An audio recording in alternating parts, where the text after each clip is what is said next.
What are the limitations of Rutherford atomic model? Rutherford atomic মডেলে বলা হয়েছে যে সূর্যের চারিদিকে গ্রহগুলো যেভাবে আবর্তন করছে, পরমাণু নিউক্লিয়াসের চারিদিকে ইলেকট্রনগুলো ঠিক সেভাবে আবর্তন করছে। কিন্তু প্রকৃতপক্ষে এই তত্ত্বটা সঠিক না। কারণ হচ্ছে পরমাণু নিউক্লিয়াসের চারিদিকে যখন ইলেকট্রনগুলো আবর্তন করে, লক্ষ্য করো, পরমাণু নিউক্লিয়াসের চারিদিকে ইলেকট্রন আবর্তনের সময় পরমাণু নিউক্লিয়াস ধনাত্মক এবং বাইরের যে ইলেকট্রন, এই ইলেকট্রনগুলো হচ্ছে ঋণাত্মক চার্জে চার্জিত। তাহলে আমরা কি দেখতে পাচ্ছি যে পরমাণু নিউক্লিয়াস এবং এই যে এই ইলেকট্রন, এদের মধ্যে একটা বল কাজ করে, কিংবা এই যে ইলেকট্রন আর ইলেকট্রন, এই ইলেকট্রন ইলেকট্রনের মধ্যেও একটা বল কাজ করে। এই বলগুলো হচ্ছে স্থির বৈদ্যুতিক বল, স্থির বৈদ্যুতিক বল বা ইলেকট্রোস্ট্যাটিক ফোর্স। ইলেকট্রোস্ট্যাটিক ফোর্স, প্রিয় শিক্ষার্থী দেখো, ইলেকট্রোস্ট্যাটিক ফোর্স। পরমাণুর নিউক্লিয়াস ধনাত্মক এবং পরমাণুর নিউক্লিয়াসের বাইরে যে ইলেকট্রন গুলো আছে, এই ইলেকট্রন গুলো হচ্ছে ঋণাত্মক চার্জে চার্জিত। আবার এই ইলেকট্রন আর এই নিউক্লিয়াসের মধ্যে যে বল কাজ করে, এটা তো বেসিক্যালি স্থির বৈদ্যুতিক বল। তোমরা তো জানো যে যে কোনো দুইটা জায়গায় যদি চার্জ থাকে, এই চার্জ দুটার মধ্যে একটা বল কাজ করে, সেই বলটাই হচ্ছে ইলেকট্রোস্ট্যাটিক ফোর্স। এখানে ইলেকট্রোস্ট্যাটিক ফোর্স যেটা আছে সেটা কিন্তু অ্যাট্রাকশন ফোর্স হতে পারে, আবার রিপালশন ফোর্স হতে পারে, আকর্ষণ বল হতে পারে, আবার বিকর্ষণ বল হতে পারে। লক্ষ্য করো, পরমাণু নিউক্লিয়াস এবং বাইরের যে ইলেকট্রন, এর মধ্যে যে বল কাজ করতেছে, এই বলটা হচ্ছে অ্যাট্রাকশন ফোর্স। অ্যাট্রাকশন, তাই না? Attraction force. অপরদিকে যখন আমি একটা ইলেকট্রন এবং ইলেকট্রনের মধ্যে বাইরের যে ইলেকট্রনগুলো আবর্তন করছে, এই আবর্তনশীল ইলেকট্রন ইলেকট্রনের মধ্যে আমরা দেখতে পাই যে এটা রিপালশন ফোর্স। Repulsion force. প্রিয় শিক্ষার্থী, তোমরা বুঝতেই পারতেছো যে পরমাণু নিউক্লিয়াস এবং বাইরের ইলেকট্রন, এদের মধ্যে কিংবা ইলেকট্রন ইলেকট্রনের মধ্যে ইলেকট্রোস্ট্যাটিক ফোর্স কাজ করে। সেটা অ্যাট্রাকশন ফোর্স হতে পারে, রিপালশন ফোর্স হতে পারে। এই ফোর্সটাকে কিন্তু কুলম্ব ফোর্স বলা হয় বা কুলম্ব বল বলা হয়, যেহেতু এই দুটো চার্জের মধ্যকার বল কুলম্বের সূত্রের সাহায্যে আমরা নির্ণয় করতে পারি। এই জন্য এই বলটাকে কিন্তু কুলম্ব বল বলা যেতে পারে। অপরদিকে আমরা যদি একটা হচ্ছে যে সৌরজগতের কথা চিন্তা করি, যে একটা সৌরজগতে সূর্য থাকে, সূর্যের চারিদিকে এই যে গ্রহগুলো আবর্তন করছে, তাই না? সূর্যের চারদিকে যখন গ্রহগুলো আবর্তন করছে, এই গ্রহগুলোর মধ্যে বুধ, শুক্র, পৃথিবী, এই গ্রহগুলোর মধ্যে বল কিংবা এই সূর্য আর গ্রহগুলোর মধ্যে যে বল কাজ করে, এই বলগুলো কিন্তু শুধুমাত্র মহাকর্ষ বল। আর তোমরা তো জানো যে মহাকর্ষ বল শুধুমাত্র আকর্ষণ বল হয়, এখানে কিন্তু কোনো বিকর্ষণ বল কাজ করছে না।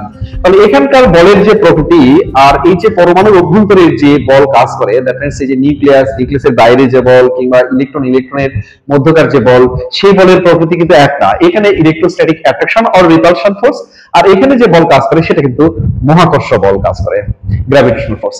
এই দুইটা বল এক না। সুতরাং আমরা বলতেই পারি যে এই পরমাণুর নিউক্লিয়াসের চারদিকে ইলেকট্রনের যে ঘূর্ণন, এই ঘূর্ণনটাকে আমরা কখনোই কিন্তু সৌরজগতের চারিদিকে সৌরজগতের চারদিকে যে গ্রহগুলো ঘুরছে, সেই গ্রহগুলো ঘোরার সাথে তুলনা করতে পারি না। এই তুলনাটা বিজ্ঞানীরা রাদারফোর্ড করেছেন, যা আসলে একেবারেই সঠিক নয়।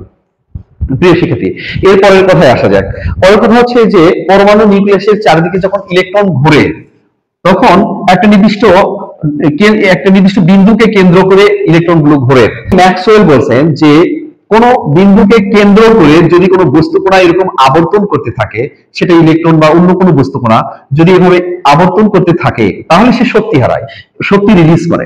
এটা ম্যাক্সওয়েলের তত্ত্বে বলা হয়েছে। ম্যাক্সওয়েলের তত্ত্বে বলা হয়েছে যে পরমাণু নিউক্লিয়াসের চারদিকে যখন ইলেকট্রন গুলো আবর্তন করবে, তো তখন তো শক্তি হারাবে। তবে শক্তি হারিয়ে এই ঘুরতে ঘুরতে ঘুরতে এই চক্রটা ছোট হয়ে আসবে। শক্তি হারিয়ে একসময় এই চক্র ছোট হয়ে আবর্তন করতে করতে একটা সময় পরমাণুর যে নিউক্লিয়াস, এই পরমাণু নিউক্লিয়াসে এসে ইলেকট্রন পতিত হবে। আর তখন কিন্তু বেসিক্যালি এই পরমাণুর যে এই তত্ত্ব, রাদারফোর্ড অ্যাটমিক মডেল, এই মডেলটাই টেকে না। আমরা আবারও বলছি যে পরমাণু নিউক্লিয়াসের চারদিকে যখন ইলেকট্রন ঘুরবে, ম্যাক্সওয়েলের তত্ত্ব অনুযায়ী এই ইলেকট্রনটা ধীরে ধীরে শক্তি রিলিজ করবে। শক্তি হারিয়ে এই চক্র ঘুরতে ঘুরতে একটা সময় পরমাণু নিউক্লিয়াসে এসে ইলেকট্রন পতিত হবে। আর তখন পরমাণুর যে মতবাদ, সে মতবাদ একেবারেই টিকে না। সুতরাং আমরা দেখতে পাই পরমাণুতে এরকম কোনো ঘটনা ঘটে না। পরমাণুতে এরকম ঘটনা ঘটে না যে ইলেকট্রন নির্দিষ্ট কক্ষপথে ঘুরতে ঘুরতে শক্তি হারায়, অনবরত শক্তি হারায়, কিংবা এটা এসে পরমাণু নিউক্লিয়াসে পতিত হয়। তা তো কখনো হয় না। কেন হয় না তার ব্যাখ্যা বিজ্ঞানী রাদারফোর্ড তার মতবাদে দিতে পারেননি।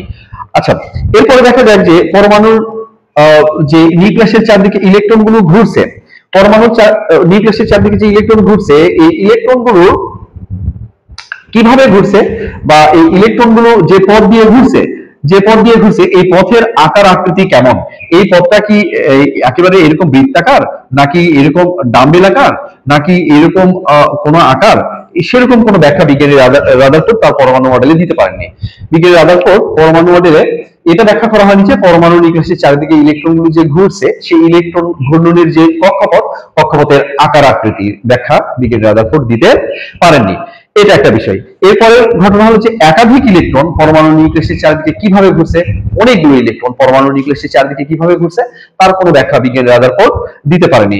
পরমাণু নিউক্লিয়াসের চারিদিকে বিশেষ করে হাইড্রোজেন পরমাণুর ইলেকট্রন শক্তি কখনো কখনো ছেড়ে দিতে পারে, দ্যাট মিন্স এটা বর্ণালী সৃষ্টি করতে পারে। এই বর্ণালী সৃষ্টির সুষ্ঠু ব্যাখ্যা হাইড্রোজেন পরমাণুর যে বর্ণালী রেখা, সেই বর্ণালী রেখা ব্যাখ্যা দিতে পারেনি। এই ছিল বিজ্ঞানী রাদারফোর্ডের পরমাণু মতবাদের সীমাবদ্ধতা।